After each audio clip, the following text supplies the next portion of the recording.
దేవిక దగ్గరకు చేరుకున్న grand master గంభీరమైన స్వరంతో, ఏమైంది దేవిక? ఏదైనా సమస్య ఉందా?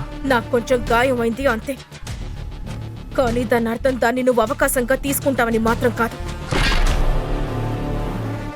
దేవిక డార్లింగ్, ఎందుకు కోపడుతున్నావు?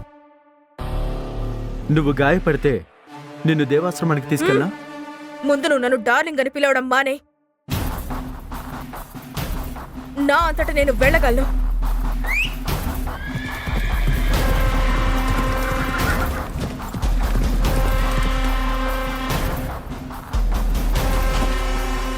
గుర్తు పెట్టుకోద్దమ్మా, ఈ రోజు నుండి నువ్వు నా భర్త శత్రువు అయిపోయావు.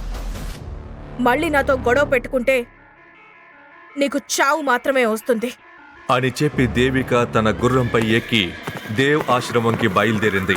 అప్పుడు గ్రాండ్ మాస్టర్తో సహా అందరి చూపు ధ్రువ వైపే ఉంది. క్రింద ఇచ్చిన లింక్ ని క్లిక్ చేసి పాకెట్ ఎఫ్ఎం యాప్ ని ఇన్స్టాల్ చేసుకోండి. Stay tuned to Pocket FM.